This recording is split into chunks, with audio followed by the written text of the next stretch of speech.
Landlords are screwing New Zealand, according to some Kiwis. Now, I'm a landlord. I've been called a parasite, I've been told I add no value, and I've actually been called greedy and disgusting, which just makes me think that people have been talking to my ex-girlfriend. But instead of getting defensive about it, I decided to find out if it's actually true. And to do that, we need to start with where the landlord haters are coming from. Then I hired a bunch of nerdy economists to find out if landlords actually contribute anything to New Zealand. I'll show you what they said, and by the end, you get to decide, are landlords parasites or just everyday Kiwis? So let's look at the case against landlords, because honestly, some of these arguments are pretty compelling. The first accusation is that landlords don't add anything to the economy. I mean, what does a landlord actually do? Step 1, you buy a house. Step 2, you put a tenant in it. Step 3, you collect your rent. Step 4, you wait for the house to go up in value. And step 5, you sell it and pocket the profit. You made millions while your tenants spent all their money paying your mortgage, which meant they couldn't save up, they couldn't buy their own house, and they're stuck paying your mortgage while you made another $500,000 on the house.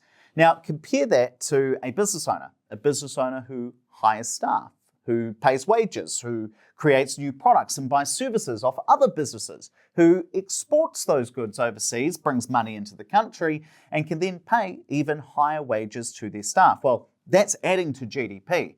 But a landlord, the house already existed. The tenant, they were going to live somewhere anyway. All the landlord did was buy an asset and wait for it to go up in value, which is why some people think that rent is theft, and the Auckland Public Policy Institute said that property investment does not stimulate the country's productivity. It's just investors exchanging houses at higher and higher prices. And the second accusation is that we landlords crowd out the market for first home buyers. Every house an investor buys is one less house for a young family. You know, in 2024, house prices were 8.8 times the average household income, when a ratio of 3 is considered affordable. Maybe if investors didn't exist and you took out that housing demand, house prices, they might be more affordable. It's why every election, politicians promise to crack down on property investors. We're an easy target. And then some people say that landlords extract wealth from their tenants. People who can't afford to buy are forced to rent, and every dollar they pay in rent is a dollar going into the landlord's pocket instead of building their own wealth. Think about it this way. A tenant who pays, call it $600 a week in rent, they're spending around $31,000 a year on rent. Over 10 years, that's $310,000. Now, where does all of that money go? Pay some of the landlord's mortgage. It builds the landlord's equity, or it might fund the landlord's retirement. At the end of those 10 years, the tenant has nothing, no asset, no equity, just a decade of receipts.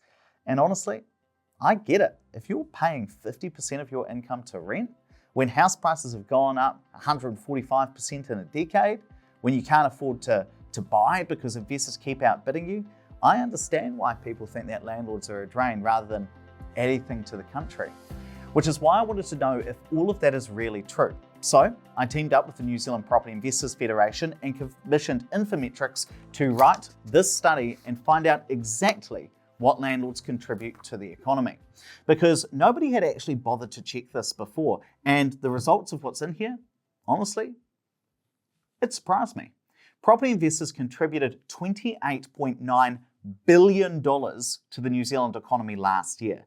That's almost 7% of the entire country's GDP. Now, let me put that into context. If you earn $100,000 a year, roughly $7,000 of that is contributed to either directly or indirectly by property investors, which is why property investors in New Zealand help sustain 147,000 full-time jobs last year. That's more than everyone who works in the entire public service. And if you're enjoying this video, do me a quick favor and hit the like button. That's how I know which videos I should do more or less of. And honestly, it really helps with the algorithm too. Subscribing, that also helps. You guys have helped us build the largest property investing community in the country, and we're on our way to growing this channel to 50,000 subscribers. Now, if you do already subscribe, you might be thinking, but how do all of these big numbers even work? How is it that landlords appear to add so much to the economy? Well, landlords don't just sit on their properties and collect rent. Last year, property investors spent $4.1 billion maintaining and renovating properties. Think about what that actually means for a moment. A plumber might charge, call it $100 an hour. So $4.1 billion, that's 41 million hours of tradespeople's time. Plumber, electricians, painters, builders, that's real work. It's real wages, real people feeding their real families. And those plumbers, they need to buy taps and showers, which they might have to go and buy off the local Mitre 10. The local Mitre 10, they had to buy those products off a manufacturer. The manufacturer, they had to buy raw materials like metals and woods and parts from miners and farmers. You see, whenever a landlord buys something, that creates a ripple effect throughout the economy. They buy stuff off businesses who buy stuff off other businesses, which have to employ and pay staff who take their wages and buy more stuff from more businesses. And once you look at new properties that landlords create, not just the ones they maintain, this is where it gets even more interesting, because property investors spent an additional $10.7 billion building new properties last year. That means there are tens of thousands of new homes being built, homes that didn't exist before, not existing homes being traded, all because an investor decided to buy a new home. And that economic ripple effect that we just talked about, that happens with new builds, but much, much bigger. Because if a developer builds a house, they hire an architect. The architect hires a draftsperson. The builder hires subbies like electricians, plumbers, maybe some roofers. The builder's buying timber from the yard. The timber yard employs delivery drivers. Those drivers are spending money at the local dairy. One new build means that there are dozens of businesses and potentially hundreds of workers that investment touches. All of that happens because an investor decided to build a new house. And this is the part that I'm really proud of, because us new build investors collectively sustained 103,000 jobs in New Zealand last year. And as a new build investor, I get to be a part of that. I spend my money and take on debt, yes, of course, in the hope of getting a return, but also building new homes for New Zealand. And that's why, or one of the reasons why I invest in new builds, because when I buy that new property, I'm not taking a house away from a first-time buyer. I'm funding the construction of a house that didn't exist before. I'm putting money into the hands of builders and tradies and manufacturers, and I'm adding to New Zealand's housing stock, not taking away from it. And if you're watching this thinking, you know what, I could get on board with investing in new builds, and you want to see if you could potentially invest, that's exactly why I built the Opus Wealth Pathway. This is where you work with a financial advisor who can help you figure out if property investment makes sense for your situation. And then I've got a team of 6 people whose sole job is to scour the country to find new builds that stack up as a good investment. If you want to check it out, head over to opuspartners.co.nz, click the big orange button to choose your financial advisor and find a time that suits for your free session. I'll also drop a link down in the description. And here's the thing that a lot of people forget. More than a third of rental properties are owned by normal mum and dad investors, people who own 1 or 2 properties, normal Kiwis trying to build a retirement. In fact, the average landlord owns less than 1.2 investment properties. That greedy property baron, that's just your neighbour Sue.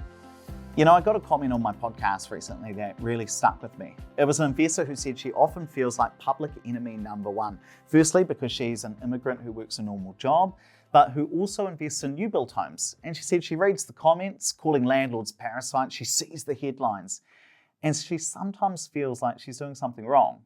But she's not. She's just a regular person building her future, providing homes for tenants, and it turns out contributing to our economy in a major, major way. Now, does that make property investors perfect? No, it does not. Are there bad landlords? There absolutely are. But the idea that landlords are just parasites sucking the life out of the New Zealand economy, the report doesn't support that. But now it's time to vote in the comments, and I want to know what you think. If you watch the whole video and still think that landlords are just a drain on the New Zealand economy, comment the word parasite. If you think that maybe, just maybe, landlords might add something to the economy, comment the word producer. Let's see where this community lands, and if you want to see how I invest in new builds, make sure you watch this video next where I show you how to turn one house into 5 more. Tap the video on screen and I'll see you there.